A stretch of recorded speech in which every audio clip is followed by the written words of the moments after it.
Okay, great. So I think we can kick off. Um, yeah, I'll stop sharing my screen now so that we can kick off the webinar. So yeah, thank you so much everybody for joining today. My name is Alex Lemke. I'm the CEO and co-founder at a company called Connect Earth. We're a climate tech business based here out of London, and we work together with financial institutions globally to help them offer their customers carbon footprint measurement services, which we embed directly into their banking and fintech products.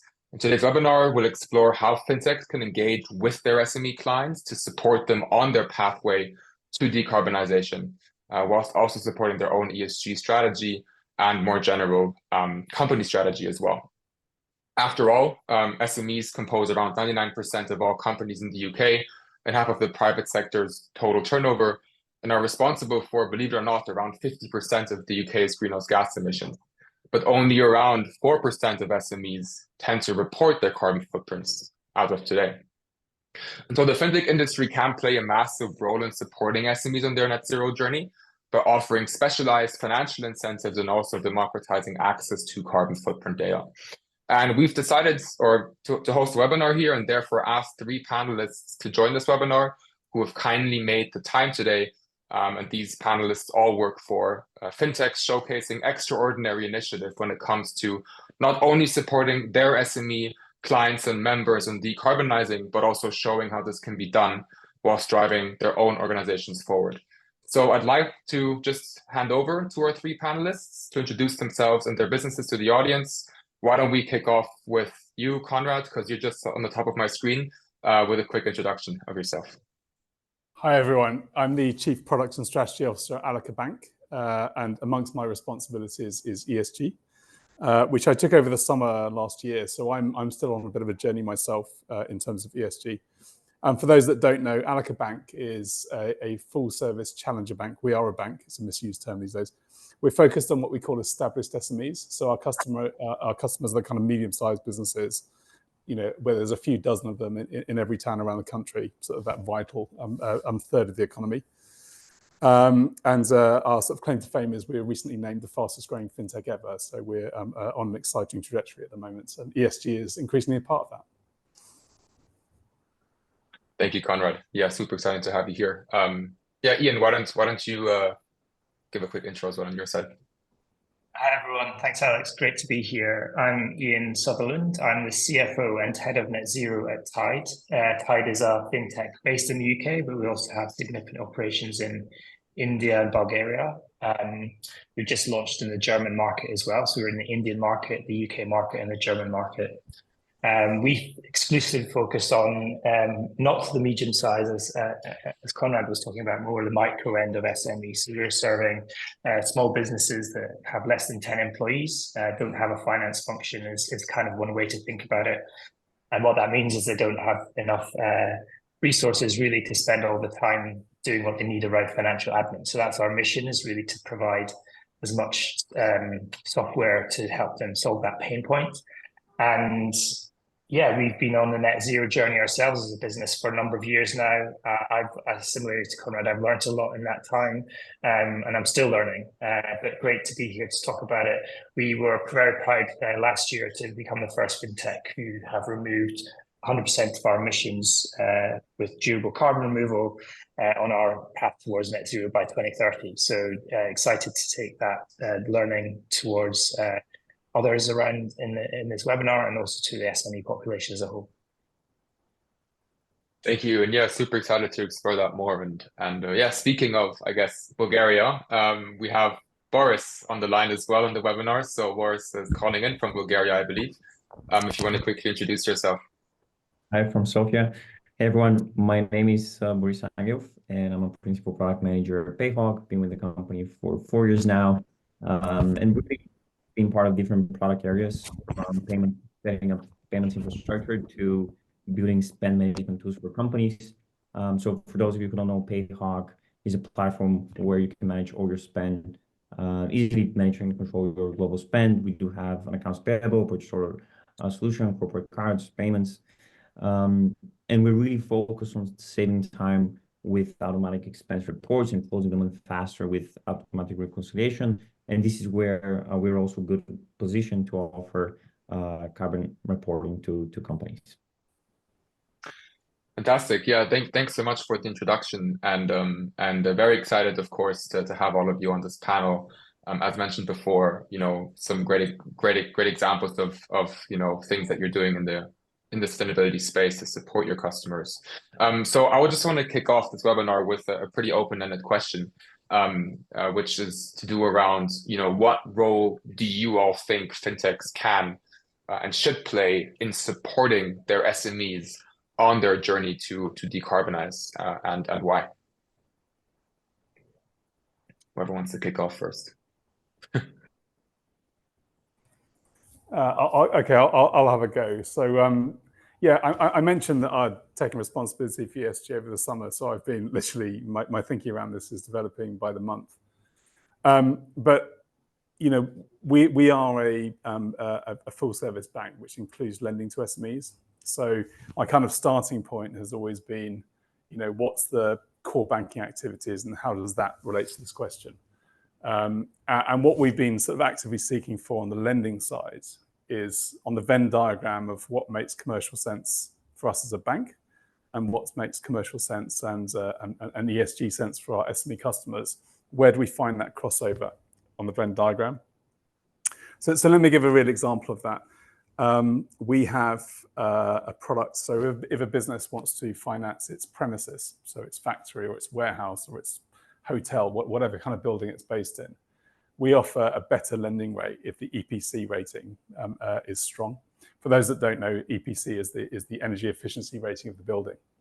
So how are we thinking about that from our perspective and also from the SME's perspective?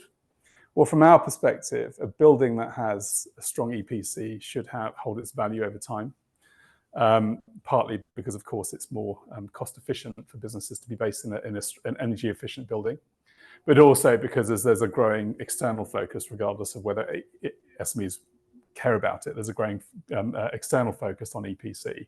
So we expect the values of those buildings to hold up better or grow, probably grow more over time. So from our perspective, it means the collateral that we're lending against is stronger, we believe. But at the same time, it obviously makes commercial sense for our SME customers as well. So for example, it's in their interest to invest in the energy efficiency of their building. And if they do so, they'll not only get the benefits of lower energy costs, but also they get the benefits of better interest rate on the lending. So we've initially been trying to sort of find those bits on the crossover. The other obvious example would be EVs, electric vehicles, which in the case of the SME sector is vans in particular.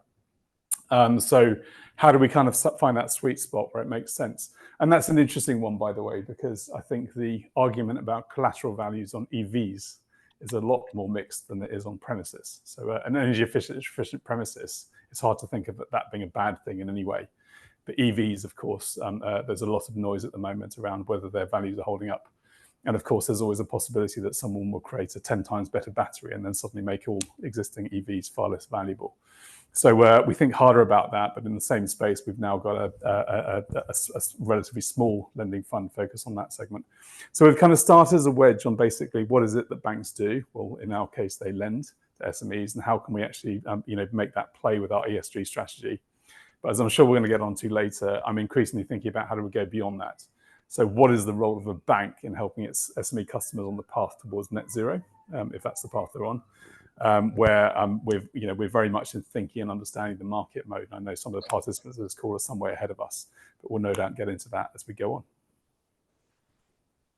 Thank you, Conrad. Yeah, and I would love to touch on some points on that later. I have a couple of questions around also maybe the dynamics about the actual process in which you support SMEs and moving from more traditional financing towards green financing, whether it's EVs or anything else. But yeah, super interesting insights here. And it seems like there's a very big alignment commercially for you as well when it comes to kind of pushing these offerings towards your SME clients. I guess, yeah, Ian and Boris, I mean, you have a bit of a different product suite, a different area where you're supporting your SMEs.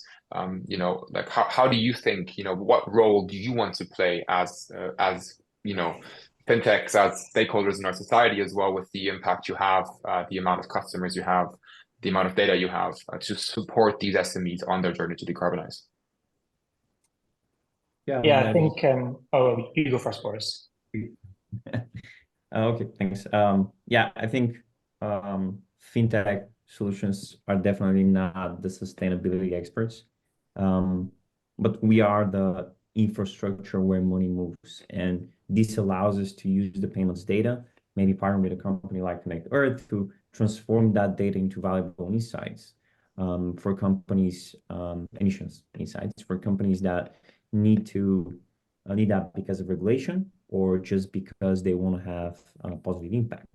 And in the context of a Payhawk, because let's say a company car transactions go through us, if you enable our integration, we use a provider called Loom, we will pass on supplier data, merchant category data, amount, and country data to receive carbon emissions estimates for those, so that the company can have full visibility over their Scope 3 emissions. So that's on our side how we do that. Yeah, we're similar, I suppose, in our case. Thanks, Boris. We're a bit further behind in terms of developing this product that you're talking about. But I think when it came to this question here, it was the question we asked ourselves, right? When we went on our journey towards net zero, I came into it not knowing anything really. So the first question is, what is net zero? And net zero itself is math. It's basically how much carbon do you emit, and then how do you get that to zero, either through reducing your emissions or removing your emissions. And so we spent quite a bit of time, first of all, understanding the core of this, which is, what are emissions? How do we understand? We had no clue whether it was 1 ton or 1,000 tons or 10,000 tons. So we had to calculate this first, and that wasn't trivial. We had to kind of figure out, what Scope 1, Scope 2, Scope 3 are, and we worked with a third party. We were fortunate enough to be able to do so. Actually, we had some budget set aside to do this. So that was great, and it helped us learn that we had something like 3,700 tons in 2022. But it took a while to understand all these things. And when you think about, when we take that as a whole, and we're like, well, how can we support SMEs? Our mission has always been to save SMEs time. That's Tide's mission, because these businesses don't have finance teams or the resources to spend on doing accounting. So we build accounting tools, we build tax tools, we build invoicing tools. So the natural thing for us to do would be to build a carbon accounting tool. And that first insight really helps you to know where you stand, and therefore what actual measures you can take from that point on, whether that's reducing your emissions or removing your emissions, but you need to start with that data. So I think, and as Boris said, fintechs like ourselves have this wealth of data. We've kind of all the payment data going in and out, and that really is a hub to be able to expand on and help businesses to actually leverage using great software like Connect Earth to actually calculate their emissions and take it from there. So you've got to start with something, I think, and our start will be to help businesses calculate their emissions and then help them on their journey to net zero from that point. Yeah, thank you very much. And Ian, you also mentioned kind of accessibility. I read a report earlier that around 73% of SMEs express concern about the upfront cost of carbon reporting. And so I think Boris, to what you mentioned, Conrad, even on your side, and Ian, especially when it comes to kind of supporting your members, one thing that you can help with is to significantly reduce that cost, or to provide opportunity for them to get access to data or financial products at a relatively low cost, that provides instant value towards them. And because you have that network, that infrastructure for you already, it is something which is a massive value add you can provide. Exactly. Yeah, I mean, one of the things I've been trying to do is kind of get under the skin of where is kind of the SME population as a whole in terms of thinking about the environment or net zero. And where I've kind of got to, and I'd love to hear the views of other panelists, but where I've got to is that there is the good news is we seem to be on the verge of crossing the chasm. The bad news is we haven't crossed the chasm. So let me just unpick that a bit. There's clearly early adopter population who take things like net zero extremely seriously. And I think there's kind of probably two groups in there. One is it's part of their identity, it's part of their proposition. And the other one is just something they're extremely passionate about. And I think the kind of adoption of tools and techniques to drive yourself towards net zero, they're carving out the time to work on this stuff. Yeah. And something I'll come back to in a minute is that SME owners are extremely busy people. I think the second group, which is the bit that's beginning to cross the chasm, is ones where there's a significant number of SMEs which are being required to take this stuff more seriously. And that tends to be driven through supply chains. A couple of examples there. One is that they are being asked by the corporates that they supply, because the corporates they supply are having to do scope emissions reporting. Therefore, they need to understand the emissions in their supply chain. So you've got a kind of batch of SMEs who may not, it may not be their sort of number one sense of identity or purpose, but suddenly they're being told by key clients, we need this data. They're the ones that are actively looking for solutions. Another source is the government. The government's increasingly focused on this in terms of its supply chain, and there's many tens of billions spent by the government in the SME segment. So I think what's going to drag us across the chasm is probably going to be that sort of drive down through supply chains, where large organizations are required to be on top of this stuff, and they can't be on top of this stuff unless their supply chain is as well. I've supplied. I used to be a small business owner, and it was before this was a hot topic. But there's stuff that comes from supply chains. I remember we were doing a procurement RFP one day, and then suddenly they asked for us for our anti-child slavery policy, and we didn't have one, but by the morning we did. So kind of this kind of compliance is very often driven by business imperatives. And I think what will happen is once you've got that kind of drive down through the supply chain, I think this will become a mass market activity. And trying to sort of understand when that happens is something that I'm trying to spend some time on. But I do see this kind of phase thing. It's going to take time. The core of the SME population in terms of turnover is about 500,000 or so medium-sized businesses. They represent about 3/4 of SME turnover, and those are much more likely to be influenced by things like supply chain, because they're much more likely to be in the supply chains of large corporates. So I think this is coming. So the question that you then move on to is basically what is the role of financial services providers, or in our case, banks? And I think we've kind of touched on some of the themes here. The first one that's been touched on is that we have extraordinary data. Those of us that provide current accounts or expense management have extraordinary data. So if you're going to drive solutions that allow this to be easier and more effective, then it's probably going to come from the data that we hold, or there's more chance it comes from our data than other sources. That doesn't necessarily mean that banks like us are the natural providers to provide these services, because you could still get hold of the data through open banking. So it doesn't necessarily mean. So the question I'm trying to get my head around is this something SMEs would like their bank to be talking about and to be providing solutions in, or is this something that they don't really associate with a bank? That's the question I'm really interested in answering at the moment, and I'm sure we're all kind of wrestling with that question at the moment. But it seems to me we are kind of, over the next 5 years, I think we will see that paradigm shift. I think this will become a central part of running an SME, certainly if you're a mid-sized SME. Yeah, on that point, I have a lot of thoughts and comments on that. I wanted to just open it up first for the panelists to add any comments. I know Ian, I don't know if you were about to say something, but yeah, I think Conor makes a really good point. What's our right as banks or fintechs to be, the sort of central piece that puts this all together? And I think that just depends a little bit on your business model and the end outcomes for your target customer. I think in our case, as I said, we're really trying to solve that pain of financial admin. So our right to play there is quite clear, obviously, in that these business owners do not have time.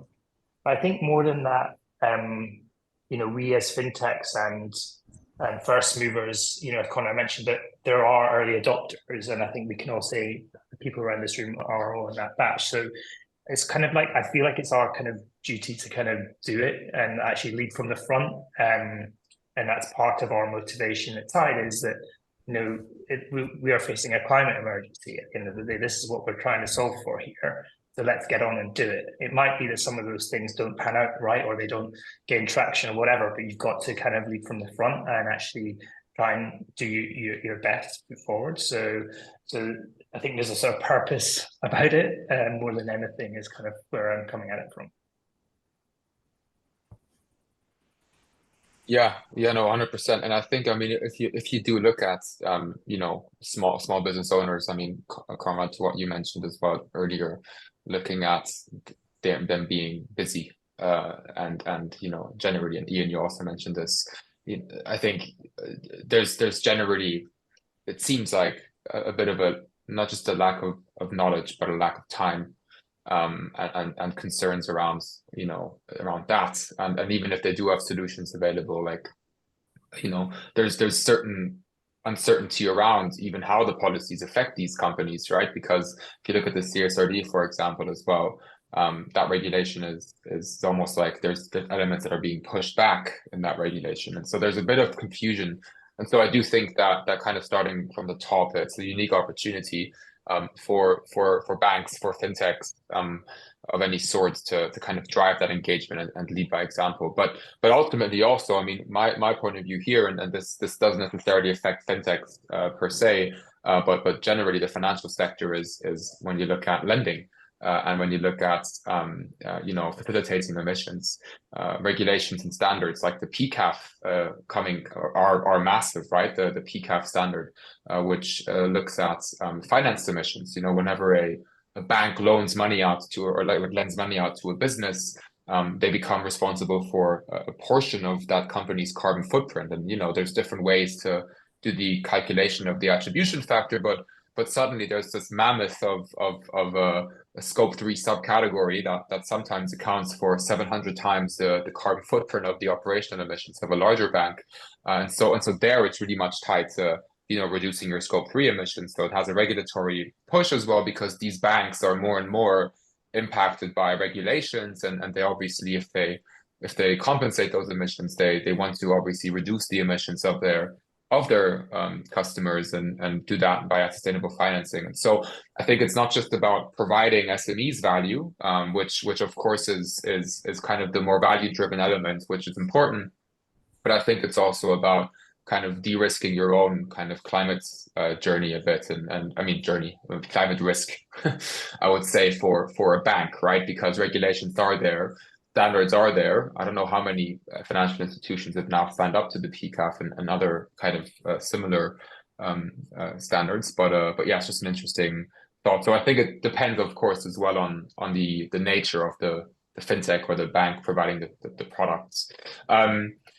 Interesting. So I would love to actually, conscious of time, it's super interesting, but I would love to move on to the next question here.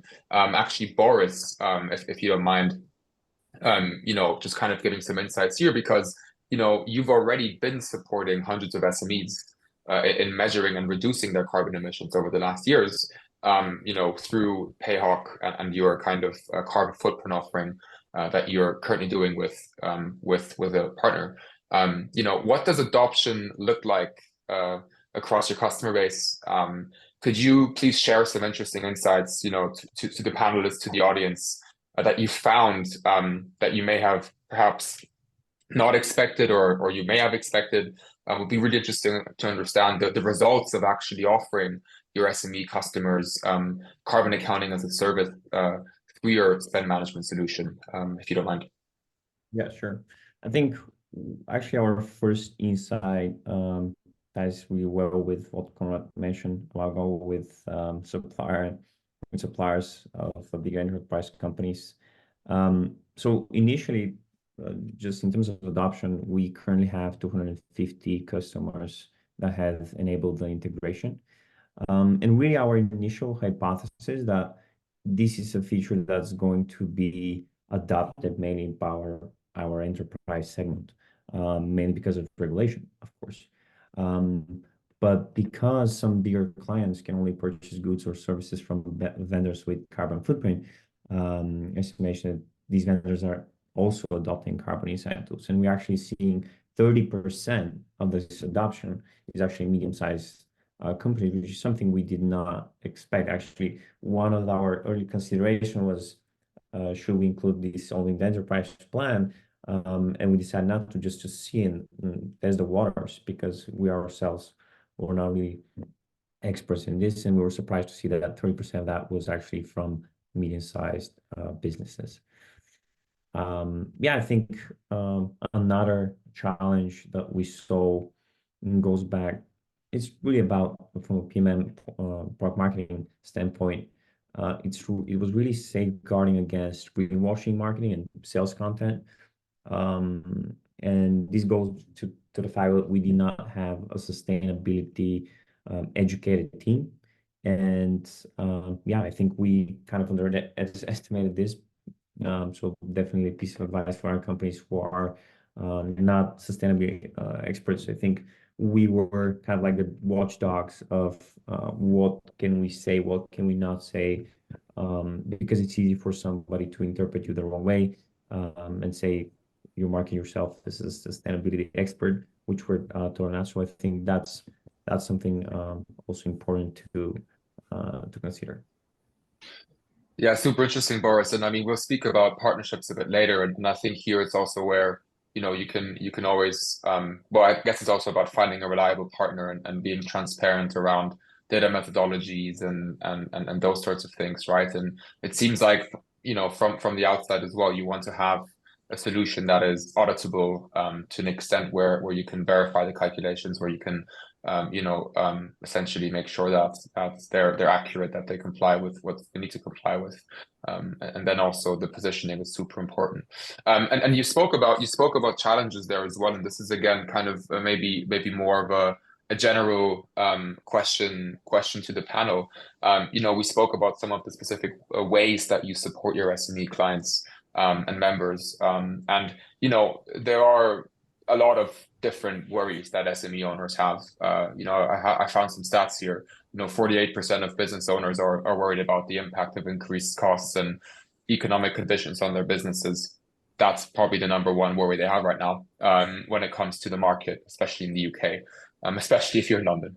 And so, you know, there are obviously a lot of priorities, you know, staffing, whatever it is. And so sustainability, of course, there's a trickle-down effect coming from financial institutions, from suppliers, and we're kind of crossing that chasm now, as you mentioned, Conrad. But really, you know, talk us through the main challenges that you face engaging with SMEs over sustainability.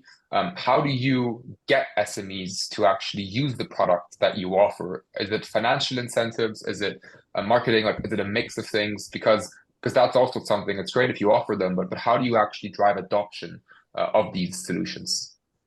Yeah, I mean, so I kind of fell into the SME segment by accident. I've been really working with the SME segment now for, I guess, coming up to 20 years, but it was never a deliberate plan. But I kind of fell in love with the segment. And indeed, I was an SME owner for almost a decade. So I kind of fell in love with the segment at the same time as being in the segment. So I see again and again participants in the SME segment have a fundamental misunderstanding about one really important point, which is most SME owners are basically just constantly fighting a battle for survival. Okay. Now, that's not true of every single SME owner, but you know, most of them it is. You know, if it's not cash flow, it's that half their team have resigned and they can't afford it. There's always a crisis. And I've been there, right? You know, I've been in the, you know, the runways running out situation on multiple occasions. So SME owners rarely spend time in the important, not urgent category. So the thing we're all lectured on spending our time in to make ourselves more productive. So, you know, what are the things that are important but not urgent? The reality is something always intrudes on that if you're running a business. So a major client calls, you know, you lose a contract, you get a complaint. Something almost always drags you out of that important, not urgent. So, and I think this category of kind of like, I think there's many business owners that would like to take net zero a lot more seriously, but the question is basically, is their number one concern? That's what it takes to move it forward. And that's kind of why I gave the example of, I think what will drive adoption initially will be because they're being told to do it by important clients, because that is suddenly in the important and urgent category to fix.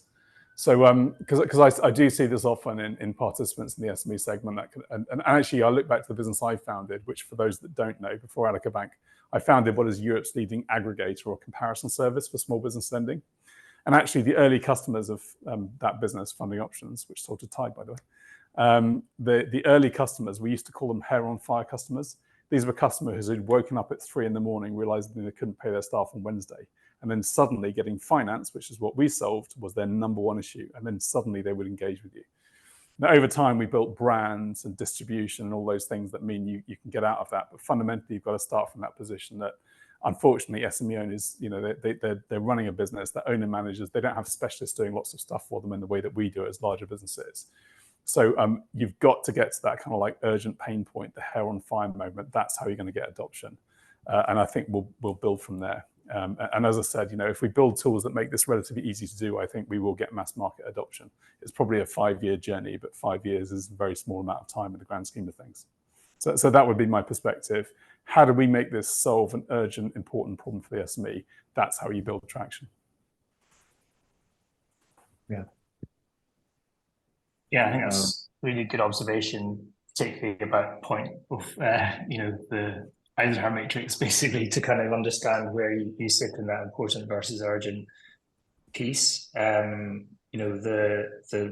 carbon reporting of things maybe won't sit there for some time for all SMEs, but that doesn't mean that, as we discussed earlier, there's not going to be a group of a groundswell of early adopters who can actually take this forward. And I think it's important to remember there are segments of the economy that are really more motivated. The younger generations coming through who are building out businesses as startups in particular, have this probably more high on their importance scale.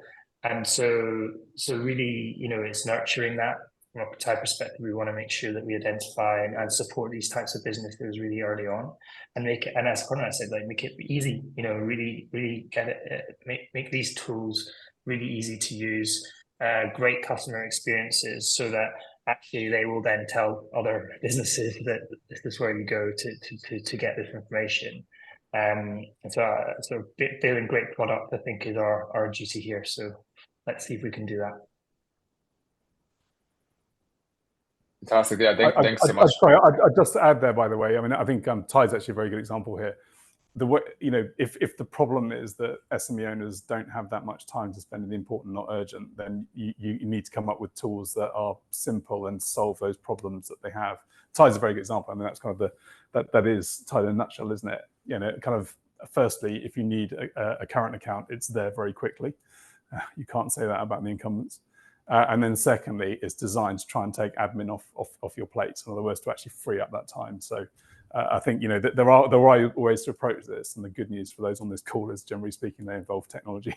So otherwise, we're probably the wrong people to be involved in this. No, really, really good points. And I think obviously that the hair on fire problem in sustainability is just only going to increase with the trickle-down effect. And we've seen, especially this year, more and more SMEs talk about this. Obviously, it's not yet at the level that maybe some other problems are, but it is growing, right? And so it's just a matter of time. And so I would love to shift the conversation over, and we're getting a lot of questions, by the way. So thank you so much for everyone who's asking questions. We'll go through them. We'll try and maybe leave 10 to 15 minutes at the end, maybe 50 minutes actually to answer them. I've one question here about partnerships, because of course, establishing your sustainability strategy and product suite and offering by yourself, whether it's the carbon footprint insights or sustainable financing products or anything else, really is quite a challenging thing to do. After all, as all of you mentioned, you're not climate techs, right? Like you're financial services providers, neobanks, spend management solutions, banks, whatever you want to call it. But could you please share some more about the partnerships you currently have in the space to help you deliver the products you've spoken about to your clients, and maybe give some examples there as well? That'll be really, really insightful. I can jump in on maybe explaining, because I think it's helpful sometimes businesses are kind of also thinking about their own net zero journey, not just necessarily for SMEs. So So really, for us, it started off with a relationship with a company called Supercritical, who are the business that we use to calculate our carbon emissions. They've also their real business model is actually solving the problem of carbon removals, which is something that we're really passionately about at Tide as well. So really been working with them for a number of years. That sort of helped us on our journey around net zero, and led to other conversations, me going to conferences and all these sorts of good things that come alongside learning about a new topic. And then another sort of area that and so I'd recommend for anyone to if they were interested in kind of getting into the topic. There are a number of people like Supercritical out there, by the way, who also do the same sort of thing. So this is how we started. And then other partnerships we've been sort of nurturing, sort of more around the sort of policy level in the UK. We've been, as with I think some others here, on the Project Perseus, which is a program initiated by Bankers for Net Zero, which Bankers for Net Zero is a kind of cross-party initiative to sort of basically support net zero in all forms of banking, and it crosses over into fintech as well. But there's this Project Perseus is a subsection of that, and it's been launched over the last couple of years. And really, what it's about is supporting this topic we're all talking here today about, which is SME carbon reporting. And that whole mission's been really good to be alongside. The team at Icebreaker One there. If you're not aware of this, feel free to reach out to me or anyone else. Connect Earth are also involved. So basically, the team at Icebreaker One are leading that mission to do one thing really well for SME carbon calculations, and that is to calculate the energy, essentially the carbon footprint in real time from your energy meter. So to think about it as being like open banking, but for carbon and electricity. So we think that the idea they've got there of doing one thing really, really well is really important. And the reason for that is that this whole area of carbon accounting itself, like, let's be honest, it's not clear what a ton of carbon is all the time. A ton of carbon is not always a ton of carbon. And so the trust around this segment is still evolving, and we need to get better through technology about being accurate about what we're talking about. This is going to help the whole sector grow, and so we really want to get on board with this project because we fundamentally believe that they're doing the right thing by setting out that early. I don't know if others here got experience there, but that's been quite good from our perspective. And I'm personally now helping that whole team, I suppose, figure out a bit more around the specific accounting and auditing strand of this, which might, because I'm an accountant myself. So yeah, quite a good partnership to be involved with, and encourage anyone who's an SME and fintech or banking to join up. Yeah, and I would just love to add on to that actually real quick. I mean, Project Perseus also, one of the big issues that I personally, and I think, we at Connect Earth and I think generally the industry sees is standardization of carbon accounting and of data, right? And so comparing apples to apples, you have different vendors doing what we do. You have different carbon accounting firms going direct to businesses, and so Project Perseus also looks at, or more broadly, Bankers for Net Zero, also looks at how do we standardize this kind of stuff generally across the industry. And so that's where I think there's a lot of potential. There's not an answer right now, and there is a lot of kind of joint worksheets being sent around within Project Perseus and a lot of different initiatives that are happening. But that is a journey, right? Kind of building the plane as it flies type situation. And I think all of us can work together on that. So really, highly recommend you all in the audience checking out Project Perseus and Bankers for Net Zero and Icebreaker One, and yeah, Connect Earth has been a founding member of Project Perseus, and so we're very proud to be a part of it. And any questions you have, please do reach out. But yeah, back to the question, Conrad, Boris, yeah. Anything you would like to add? I mean, firstly, we're also members of Project Perseus, so doubling down on that. If you're interested in carbon reporting for SMEs, that's the place to be. So yeah, actually, our partnerships answer is boringly traditional and conventional, and for that reason, it's actually right now exists and is highly scalable. So I'm going to talk a bit about the supply chain of lending to SMEs. So you're obviously, everyone's going to be aware that you have banks lending to SMEs, you have non-banks lending to SMEs. But here in the UK, we have a third actor, which is the British Business Bank, which is a state-owned development bank, I believe they call themselves. And what they do is they deploy capital very intelligently on basically marginal lending. So in other words, in many, many ways. So in marginal funding, they also do some equity as well, venture capital type stuff.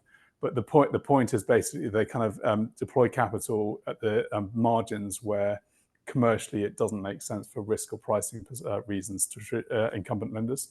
And they do that via us. So in other words, they don't lend themselves, they will lend, we are one of many dozens of partners that they work with. So on the supply side, you've got a government-backed institution that's able to actually deploy capital at the margin. And already that's beginning to influence green lending, because very often green lending is challenging for a private sector lender to do as a standalone case. I talked about one example earlier, which is the collateral values of EVs. They're much harder to predict and they're much more volatile, we think, than internal combustion engines on a van, for example. So for that reason, it helps with marginal lending, but I also have a sense that the British Business Bank over time is going to have more and more of a green, explicit green remit anyway, particularly we have a change in government. So on the supply side, we have a very important partner or piece of the infrastructure or piece of the furniture, the state-owned government bank. On the other side, on the distribution side, we have brokers, so what are called commercial finance brokers. So there are thousands of firms and individuals around the country whose day job is to source finance for SMEs. And collectively, they deliver tens of billions of finance to SMEs. So they're effectively frontline intermediaries for SME lending. And they're typically working with the traditional businesses, which are, you know, the key emitters of the SME segment. And there's a real opportunity to kind of educate and work with them on the opportunity. They're definitely seeing more demand for green lending. We've surveyed them, they are seeing more demand, but there's an opportunity to educate. So that deployment stack of SME lending, and let's be clear, you're not going to have the transition of the SME population to green unless the investment funds are there, which is largely speaking going to be lending, and largely speaking going to be bank lending, because banks dominate lending. So you've got a state development bank, you've got the participants like us in the middle, the private banks, the commercial banks, and then you've also got a deployment force and the brokers. If we get those aligned, we can really move the needle here, because there's literally tens of billions originated through that stack at the moment every year. So I'm very excited about bringing that to the bear, and it's an existing channel and infrastructure. So it's it's about focus rather than trying to build something from scratch.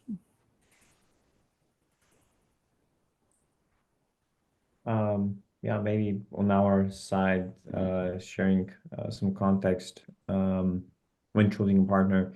About a year ago, we were doing our B Corp assessment, and we knew the pain of doing the emissions reporting. And since customers are our major stakeholder, that's where we saw the biggest potential for having an impact.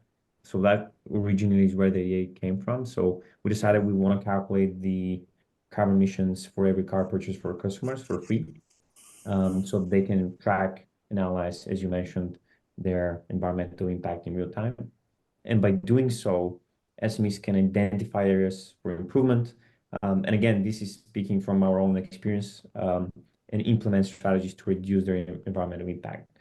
So we actually took as an example ourselves, but in general, if a company has, let's say, more than 80% the scope 3 emissions, which is in our case mostly car purchases, on business travel, then the company should implement a travel policy to reduce those emissions by incentivizing train, for example, versus paying for short distance business trips or public transportation allowance, which is something we actually did in Payhawk, and also, of course, limited international travel. And when it comes to choosing a partner, going back to your initial question, this is where we decided to go with Loon at the time, and Loon estimates carbon emissions of a purchase, as I mentioned in the beginning, at the time of transaction.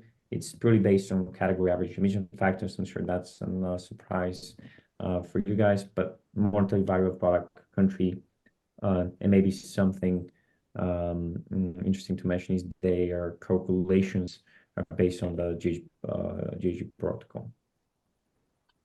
Amazing. Yeah, thank you, Boris, for that. And I think, yeah, obviously it's always important to also, mention a couple other climate techs here in London. Lunar based here in London as well, and they also do offer, I think, carbon offsets, and also do check them out. But yeah, super interesting insights, and I would love to kind of move into the Q&A, and actually, one of my questions on here, which was, are there any other areas that you currently are looking to develop to support SMEs decarbonize? Very much linked to a question in the audience, by Steve Hawkins from Clearbank, who I believe are also somehow involved in, I think are also involved in Project Perseus. So Steve, I guess this is a question that was in relation to Conrad, but Conrad's point at the very beginning of the webinar, but this is kind of also more open-ended. The question is, apart from lending, are there any other banking products that could be made more sustainable by offering incentives to SMEs to do things like demand shaping?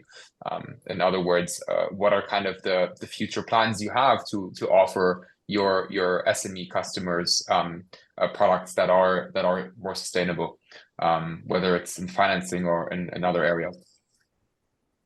Yeah, so certainly from the perspective of Allica Bank, I think our thinking around lending is quite mature now, and as I mentioned already, in execution mode in some areas. And I think the real question on lending is whether we choose, in terms of driving green financing, whether we choose to lead the market, or be at par with the market or follow the market. And there may seem like an obvious answer, but there's actually quite a lot of risk to think through in that one. And obviously, you have to think very hard about risk in a bank. In terms of other products, so I mean, I've sort of touched on the theme that SME owners don't necessarily have time to spend time in this sort of important, not urgent. So they may want, in deep down, they may want to transition to net zero, but they're not going to carve out the time. So I think there's a lot of opportunity space in driving sort of the hard commercial benefits of decarbonisation.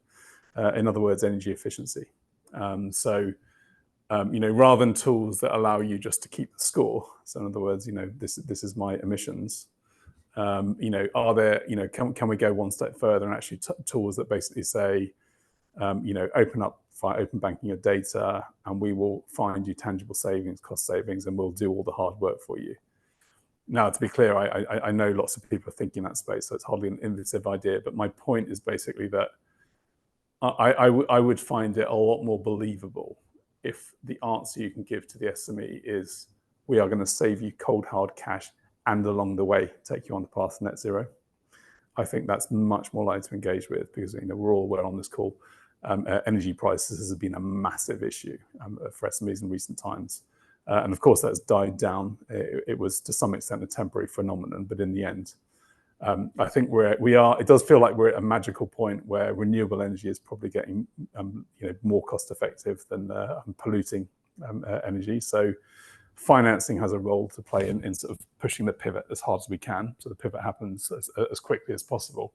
But at the same time, how do we make it easy for SMEs to actually get the outcome, which is they can save money? I would love to see tools in that area.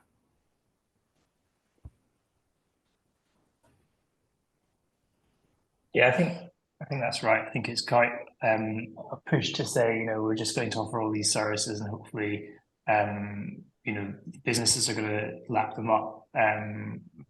Especially if it's things, some of the things we've got on our roadmap are around the transition to net zero and helping reduce, your emissions. The definition, I come back to the definition of net zero, is to reduce your emissions by 90%.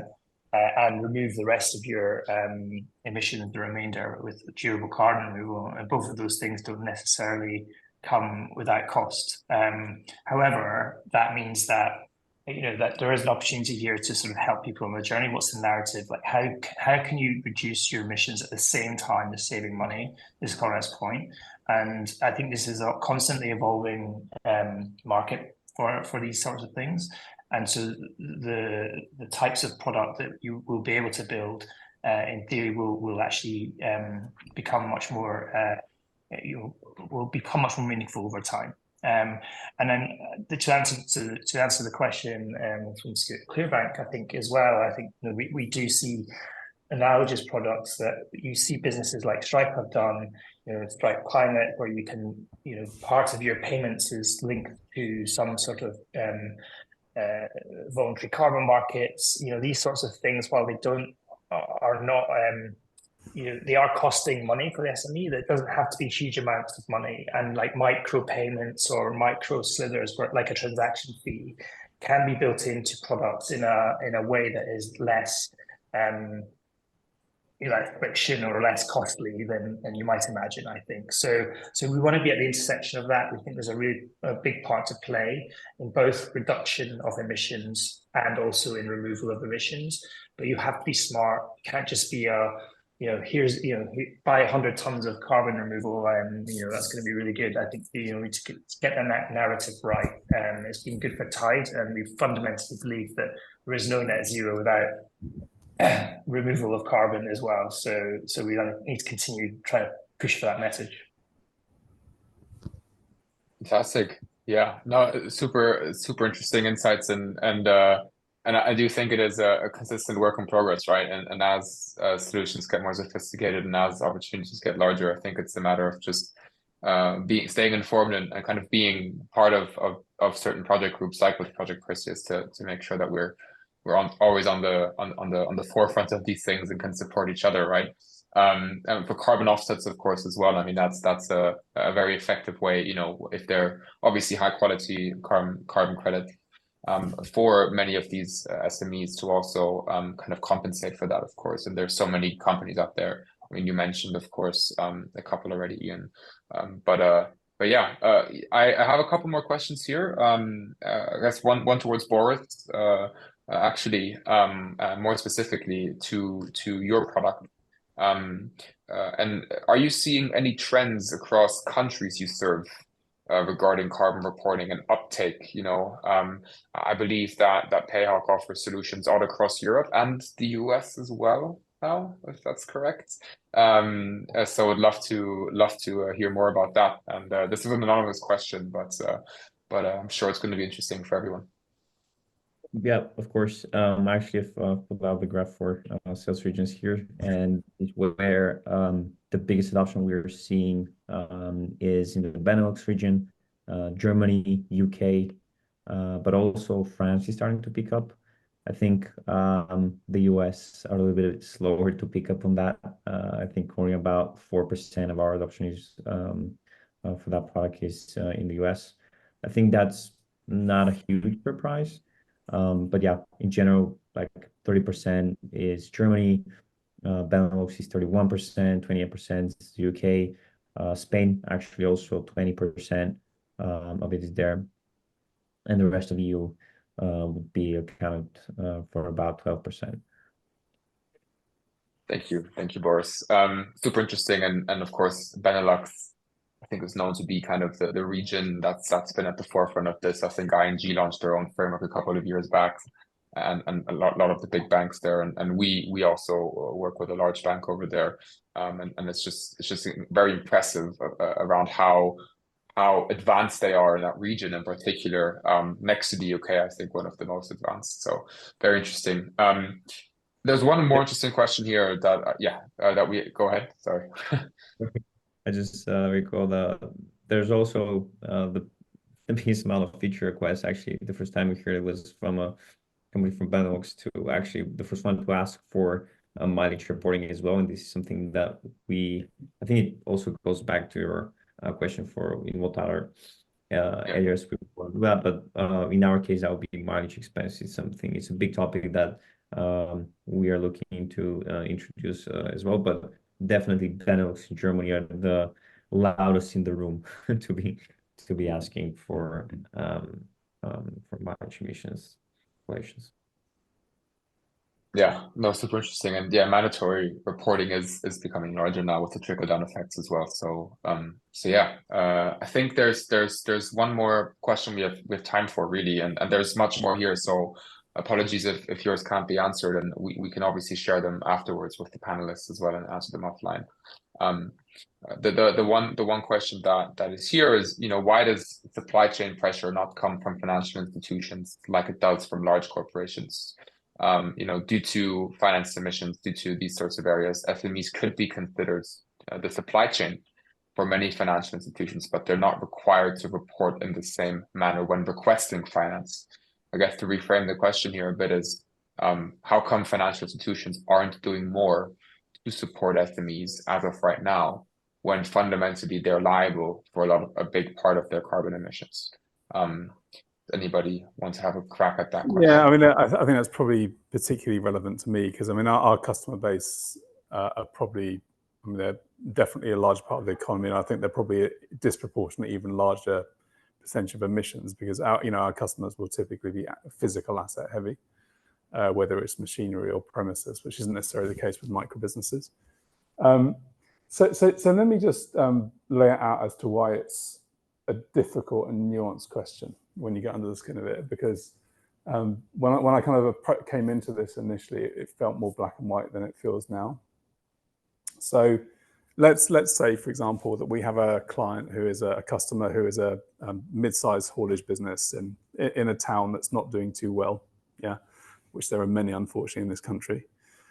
And they're a haulage company. They've got a fleet of 10 vans. They're fairly aging vans and they're fairly polluting. They're maybe on average 7 or 8 years old. Should I or should we as a bank kind of play God and say, well, okay, well, we're not going to tolerate this anymore?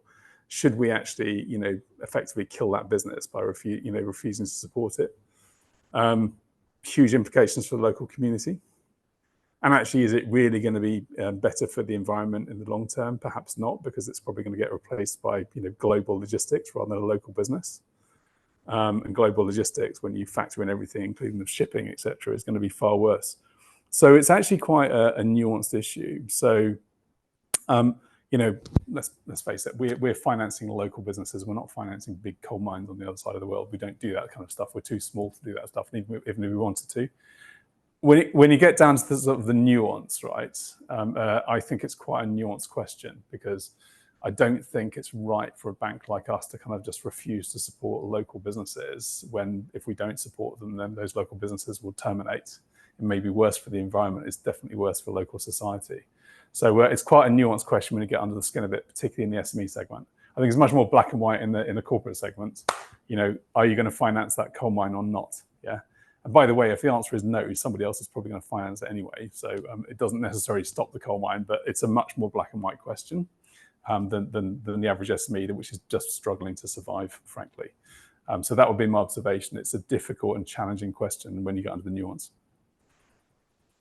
It's super interesting, and I think it's about where do you start, right? I think getting data or supporting on that journey instead of kind of just pointing them like turning them away, I think is a great way to start. And yeah, it is about basically how can we play at the margins, and perhaps the government help us play at the margins such that we can make it just economically in their interest to actually modernize their fleets, towards EVs or perhaps even just more efficient internal combustion vans. But it's about the margins, and that's why it's black and white, not black and white. I was going to say we could do with a bit more of a supportive approach to sort of supporting green finance initiatives, and that would really help solve this problem. Yeah. The commercial incentives aren't quite there yet, but let's hope that changes. I think that's probably a topic for a whole different webinar, or for some kind of lobbying session. But look, I know we're at time, and I have a bunch more questions that I can't ask, but I do feel like we covered a lot of super interesting points, and once again, I really appreciate all of you, Ian, Conrad, and Boris for joining the webinar, and also thank you to all the attendees for joining. Some super interesting insights and a lot to take away and follow up on.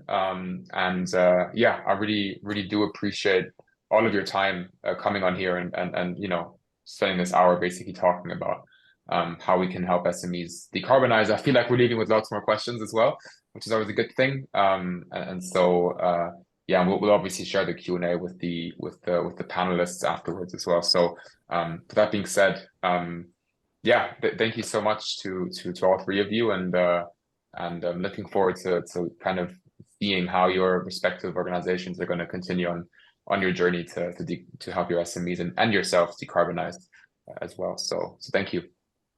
Thank you, everyone. Thanks very much for having us. Great to be here. Cheers. Thank you, everyone.